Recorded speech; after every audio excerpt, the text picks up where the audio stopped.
नमस्कार साथियों, स्वागत है आप सभी का। मैं प्रिया सिंह और आज हम यहाँ पे टैग वर्ड्स के ऊपर डिस्कशन करने वाले हैं। ठीक है, तो बेसिक क्या है कि जो टैग वर्ड्स होते हैं आपके, ये आपके एग्ज़ाम में दिए जाते हैं। जो सीटेट का आपका एग्ज़ाम होने वाला है, तो उसमें क्या है कि आपको उन वर्ड्स को देखकर पहचानना है कि कौन से पॉजिटिव हैं और कौन से नेगेटिव, और कहीं ना कहीं इसी के बेस पे हम आंसर भी अपना टिक करते हैं। तो आइए हम अपने वीडियो की शुरुआत करते हैं। तो जैसा कि आपको दिख रहा है कि यहाँ पे सबसे पहले हम पॉजिटिव टैग वर्ड्स के बारे में डिस्कस करेंगे। तो पॉजिटिव का मतलब कि वो टैग वर्ड्स जो कि पॉजिटिविटी के साथ हैं, जिनसे आपका आंसर जो है करेक्ट होता है। ठीक है, तो सबसे पहला आपका है एक्टिव और अंडरस्टैंड। एक्टिव दैट मीन्स कि क्वेश्चन में कहीं पर भी अगर स्टूडेंट को, बच्चे को, चाइल्ड को एक्टिव दिखाया जा रहा है तो वो आपका सही है, क्योंकि पूरा ओवरऑल हमारा एजुकेशन वो क्या है, चाइल्ड सेंटर्ड है। तो जब एजुकेशन चाइल्ड सेंटर्ड है तो बच्चे को आप एक्टिवली पार्टिसिपेट करने का मौका देंगे। अंडरस्टैंड, बच्चे की प्रॉब्लम्स को समझेंगे, बच्चे को समझने की कोशिश करेंगे। ठीक, उसके बाद क्या है आपका 21st सेंचुरी स्किल। सो ये 21st सेंचुरी स्किल आपको याद रखनी है, आपने इसको सीडीपी में भी पढ़ा है।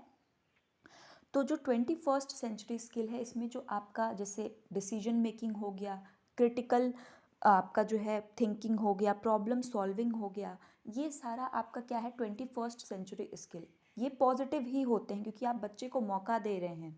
इसके अलावा मेटाकॉग्निशन, मेटाकॉग्निशन भी आपका पॉजिटिव है, क्योंकि आप, हालांकि ये हर कोई अटेन नहीं कर सकता, बट ये एक पॉजिटिव है कि आपको अवेयरनेस अबाउट अवेयरनेस है, पता है क्या हो रहा है क्या नहीं। उसके बाद हम लर्निंग के बारे में देखेंगे कि लर्निंग किस तरीके से पॉजिटिवली हम टैग वर्ड्स को कर सकते हैं। तो सबसे पहला है आपका लर्निंग बाय डूइंग। ठीक, मतलब करके सीखना। आपने भी अपनी लाइफ में जो काम करके सीखा होगा, उसको आप हमेशा एक्सपीरियंस के तौर पे या लाइफ में आगे याद रख सकते हैं, उसके अपेक्षा जो आपने टेक्स्ट बुक में पढ़ा होगा। ठीक, डिस्कवरी लर्निंग, हमें बच्चे की डिस्कवरी लर्निंग को प्रमोट करना, ताकि बच्चा खुद से चीज़ों को जाए, खोजे और खुद से खोजी प्रवृत्ति का विकास करे। एक्सप्लोरेशन, उसको एक्सप्लोर करने का हमें एज अ टीचर पूरी अपॉर्चुनिटी देनी है बच्चे को। हैंड्स ऑन लर्निंग, ठीक है, हाथों हाथ बच्चे को हम एक्टिविटी के साथ सिखा रहे हैं, एक्टिविटी बेस्ड लर्निंग। ठीक, जैसे प्राइमरी में बच्चा है तो हम उसको अगर मैथमेटिक्स पढ़ा रहे हैं तो उसको with the use of help of activity हम उसको करा सकते हैं। ठीक है, now we come to errors. बहुत बार ऐसा होता है कि एरर सुनते ही हमारे दिमाग में होता है कि तो गलती है, तो ये निगेटिव में ही जाएगा, बट ऐसा नहीं है। एरर्स जो होते हैं ये बुरी बात नहीं होते हैं, सभी गलतियां करते हैं, तो ये आपका नेचुरल है, ये कॉमन है, पहली चीज़ ये। ठीक, और बच्चे अगर गलती कर रहे हैं तो हमें उनकी गलती को समझना है कि वो कहाँ गलती कर रहे हैं, और वहाँ पे जो आपका रोल होता है, एक आपका आता है रेमेडियल टीचिंग और एक होता है आपका डायग्नोस्टिक टीचिंग। तो पहले हम डायग्नोस करते हैं, उसके बाद रेमेडी करते हैं। जैसे डॉक्टर होते हैं ना, तो DR डॉक्टर, उसी तरह डायग्नोस करते हैं फिर रेमेडी करते हैं। तो डायग्नोस में हम क्या करते हैं कि गैपिंग का फाइंड आउट करते हैं कि बच्चे ने कहाँ गलती कर रहा है या कर रही है, तो उसको देखते हैं। तो वो भी एक प्रकार से है गलती, लेकिन आप उसको पॉजिटिवली लेंगे, बच्चे को डांटेंगे नहीं, उसके कॉन्सेप्ट को बताएंगे और उसकी उस गलती को सही करना है आपको। ठीक, तो यहाँ आपने दो चीज़ें और जानी, उसको भी याद रखिएगा, पेपर में आता है, डायग्नोस्टिक एंड रेमेडियल टीचिंग। ठीक है, उसके बाद है अल्टरनेटिव एंड नेव कॉन्सेप्शंस। जो अल्टरनेटिव या नेव कॉन्सेप्शंस होते हैं कि जो आपकी भ्रांतियाँ होती हैं, जो बच्चे लेकर चले आते हैं, कहीं ना कहीं से उनको क्लियर क्लैरिफिकेशन नहीं मिलता, तो वो अपने द्वारा ही सोच के कुछ रॉन्ग कॉन्सेप्शंस बना लेते हैं, वो भी यूजुअल है, नेचुरल है। उनको क्लासरूम डिस्कशंस के थ्रू हम सही कर सकते हैं। तो ये निगेटिव बात नहीं है, ये कॉमन चीज़ है। ठीक है, सब में होती है। फिर आते हैं असेसमेंट पे। जब आप बच्चे का आकलन करें तो हमेशा याद रखिए कि आकलन कभी भी समेटिव अब के डेट में नहीं होता है, फॉर्मेटिव करते हैं, से फॉर स्टार्टिंग का फॉर, और असेसमेंट फॉर लर्निंग होता है, ये भी दे दे तब भी पॉजिटिव है, या फॉर्मेटिव दे दे तब भी पॉजिटिव है। तो आपको याद रखना है, क्योंकि असेसमेंट ऑफ लगा देगा तो वहाँ पे समेटिव हो जाता है। तो फर्स्ट जो इसका फॉर है वो फॉर्मेटिव के फॉर से मैच कर रहा है, तो आप ये ट्रिक याद रख सकते हैं। उसके बाद हमें बच्चे का 360 डिग्री, जैसे 360 आप जानते हैं कि पूरा के पूरा एक आपका जो क्वाड्रेंट्स होते हैं उनके अंदर होता है, पूरा 360 डिग्री एंगल कंप्लीट होता है। तो बच्चे का भी हमें सर्वांगीण जो होलिस्टिक डेवलपमेंट है उसको देखना है, और उसको देखते हुए हमें उसके हर एक एक्सपेक्ट को देखना है। डेवलपमेंट के पूरे फिजिकल, सोशल, कॉग्निटिव, इमोशनल, ये सारे डोमेन्स को देखना है। इसके अलावा जो आपने ब्लूम टेक्सोनॉमी के 3 फैक्ट्स पढ़े हैं, cognitive, affective and psychomotor domain, इनके तहत आपको करना है। अगर क्वेश्चंस की बात करें तो यहाँ से क्वेश्चन आया हुआ है कि आपको कोई एक दे देगा कि कॉग्निटिव एस्पेक्ट बच्चे का हम मेज़र कर लें या अफेक्टिव कर लें या साइकोमोटर कर लें, तो ऐसा नहीं है, आपको तीनों ही करना है, तभी वो कंप्लीट असेसमेंट 360 डिग्री का होगा। ठीक, अब हम आते हैं क्लासरूम के ऊपर कि एक कक्षा का वातावरण कैसा होना चाहिए बच्चे के लिए। ठीक है, तो सबसे पहला तो कक्षा का वातावरण स्ट्रिक्ट नहीं होना चाहिए बिल्कुल भी, वो डेमोक्रेटिक होना चाहिए। बच्चे टीचर के साथ एक सौहार्दपूर्ण रिलेशन स्थापित कर सकें, वो अपनी बात को कहने में कंफर्टेबल हो, चाहे बच्चा किसी भी कल्चर से आता हो, किसी भी लैंग्वेज को बोलता हो। बच्चे को इंगेज रखना है क्लासरूम में हमको, और वो हम एक्टिविटी के थ्रू कर सकते हैं। और जो एग्ज़ाम्पल भी दें, हम जो कॉन्सेप्ट भी पढ़ाएं, वो बच्चे के दैनिक जीवन में कहीं ना कहीं प्रयोग होती हों, ऐसे उदाहरणों का प्रयोग करें। ठीक, मदर टंग को, बच्चे की जो मातृभाषा है, ठीक, जो उसकी प्रथम भाषा है, उसको हमको क्या करना है, प्रमोट करना है। ऐसा नहीं है कि अगर बच्चा मदर टंग बोलता है तो हम उसको क्लास में डांटें, ऐसा नहीं करना है। डाइवर्सिटी को रिस्पेक्ट करना है, हर एक बच्चे की, वो कहीं से भी आया हो, इसको ध्यान रखिए। कई बार इसमें क्वेश्चंस में जो लिखने का तरीका होता है वो थोड़ा घुमा देगा और आपको क्वेश्चंस समझ में कभी कभी नहीं आता है। कॉन्सेप्ट हम जानते हैं बट क्वेश्चन नहीं समझ पाते हैं, तो ऐसे क्वेश्चंस को थोड़ा ध्यान से पढ़िएगा। मल्टीलिंगुअलिज्म हमारे लिए प्रॉब्लम बिल्कुल नहीं है, ये हमारे लिए एक एसेट का काम करती है। ठीक है, एक टूल का काम करती है। अब बात करते हैं बच्चों की, तो चूँकि जो हमारी पूरी की पूरी एजुकेशन है वो खुद ही चाइल्ड सेंटर्ड है, तो जब एजुकेशन चाइल्ड सेंटर्ड है तो बच्चे के ही बारे में आपको सब कुछ सोचना है। बच्चे किस में एक्टिवली पार्टिसिपेट कर रहे हैं, बच्चे कहाँ पे इंगेज रहेंगे, कहाँ से एक्सप्लोर करेंगे, कहाँ से डिस्कवरी लर्निंग होगी, तो पूरा बच्चा ही है। ठीक, बच्चे के जो इंडिविजुअल डिफरेंसेस है, कोई तेज गति से सीख रहा है, कोई धीरे सीख रहा है, किसी को कुछ है, किसी को कुछ, तो एज अ टीचर आपको कोशिश करनी है कि आप हर एक बच्चे की रीच तक हो पाएँ और इंडिविजुअल डिफरेंसेस को समझें, बच्चे के इमोशंस, कॉग्निशन को समझें। ठीक, इंक्लूसिव एजुकेशन को प्रमोट करना है। बच्चा चाहे डिसेबल्ड ही क्यों नहीं है, आपको उसको एक्सेप्ट करना है एज अ टीचर। जो सबसे इंपॉर्टेंट चीज़ है, you have to accept the diversity. ठीक, you have to accept the cultural differences among students. Curiosity और थिंकिंग, बच्चे के अंदर बहुत सारे सवाल होते हैं।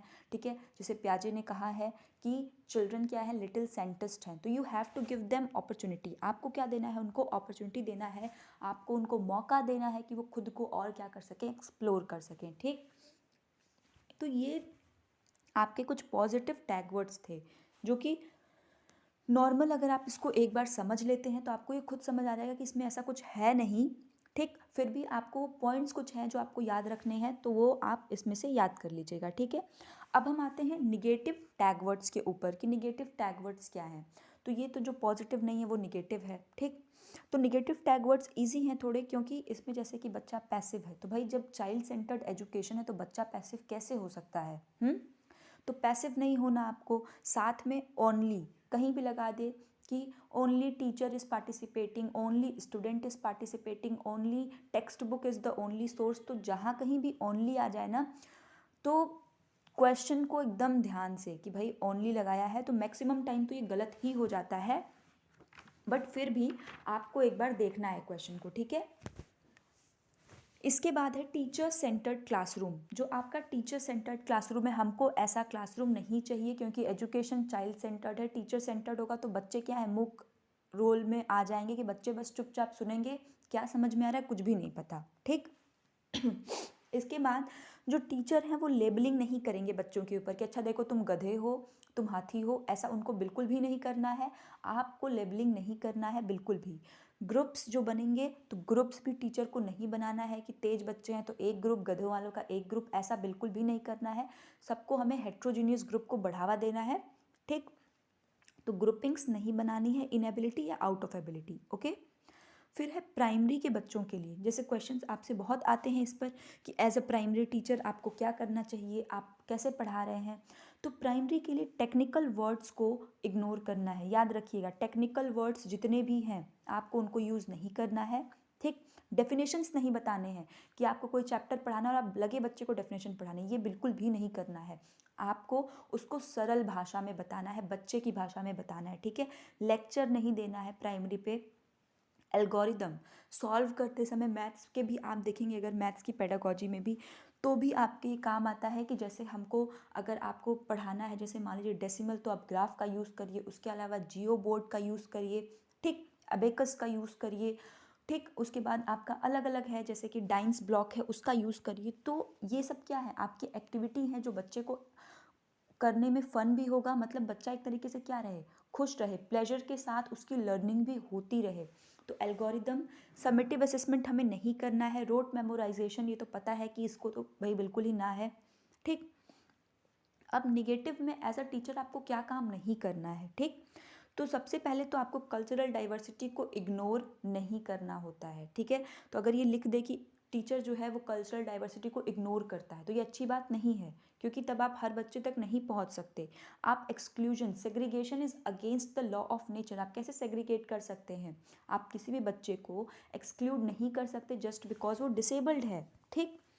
कंपैरिजन, जैसा कि हमने कहा, लेबलिंग नहीं करना, कंपैरिजन वर्ड आ जाए तो ये भी गलत है। आपको कंपेयर नहीं करना है बच्चे का दूसरे बच्चे के साथ, या ये सब चीज़ नहीं करनी, ठीक। इनफैक्ट आपको पेरेंट्स के सामने भी बच्चों का कंपैरिजन नहीं करना है, ठीक, कि आपका बच्चा ऐसा, आपका बच्चा ऐसा, ठीक। Don't treat student as blank paper. ये पहले की थियोरीज होती थी कि जो बच्चे को कोरा कागज मानती थी, जैसे कि हमने देखा है टेब्यूला रासा जो है, बट अब ऐसा नहीं है। बच्चे एम्प्टी वेसल्स नहीं हैं, बच्चे के दिमाग में पहले से कुछ ना कुछ होता है। वो स्कूल आते हैं तो अपने साथ बहुत सारी चीज़ों को लेकर आते हैं, और आपको उसको as a tool, as a asset use करना है, ठीक।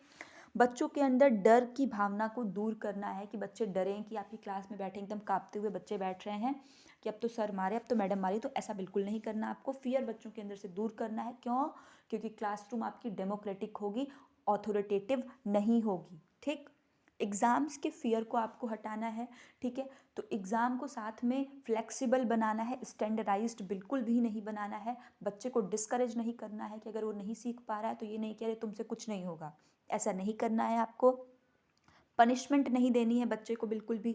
ड्रिल और प्रैक्टिस, ये चीज़ भी निगेटिव है, बट अगर आप लैंग्वेज के पेडागोजी में देखेंगे तो कहीं ना कहीं ड्रिल और प्रैक्टिस वहाँ पे एक positive text word, tag word के रूप में हम यूज़ करते हैं, ठीक है। तो ड्रिल और प्रैक्टिस, अगर आप सीडीपी की बात करते हैं तो यहाँ ये निगेटिव है, क्योंकि आप बच्चे को बार बार एक ही चीज़ रटवा रहे हैं, 2 2 जा 4, 2 2 जा 4, ठीक। बस text book is the only source, ये क्वेश्चन हमेशा आता है, तो ऐसा बिल्कुल भी नहीं है। Text book is one of the source, not the only source. आप खुद से सोचिए कि क्या आपको जो किताबें दी जाती हैं आप सिर्फ उन किताबों से ही सीखते हैं, उसके अलावा बाहर से कुछ नहीं सीखते? सीखते हैं। हम अपने इन्वायरमेंट से सीखते हैं, सोशलाइजेशन से सीखते हैं, कुछ गूगल से भी सीख लिए, कुछ राह चलते दोस्तों से सीख लिए। तो क्या टेक्स्ट बुक से सिर्फ सीखे? नहीं, तो ये चीज़ तो ऐसे ही गलत है, ठीक। तो स्टूडेंट्स, ये सब क्या थे, हमारे कुछ टैग वर्ड्स थे। बट इन सब में दोनों पॉजिटिव और निगेटिव के अलावा जो चीज़ आपको बतानी है वो ये है कॉन्टेक्स्ट। इस बात को याद रखिएगा पेपर देते टाइम, क्वेश्चन में क्या चीज़ पूछ रहा है, ठीक। क्वेश्चन किस कॉन्टेक्स्ट का पूछ रहा है उसको ध्यान देना बहुत ही ज़रूरी है। क्यों? क्योंकि कई बार आपके ये पॉजिटिव और निगेटिव टैग वर्ड्स भी एग्जामिनर उससे खेल जाता है, और आप सिर्फ टैग वर्ड देख के ये नहीं कि ओनली लिखा तो बाकी क्वेश्चन पढ़ने की ज़रूरत ही नहीं है, या पैसिव लिख दिया। क्योंकि कई बार वो लोग इस निगेटिव टैग वर्ड के साथ निगेटिव स्टेटमेंट भी दे देते हैं, तो कहीं ना कहीं जब निगेटिव टैग वर्ड और निगेटिव स्टेटमेंट भी है तो वो आपका सही हो जाता है। तो तरीका सही यही है कि आपको उसको पढ़ना है, ठीक है। तो दैट्स ऑल, थैंक यू।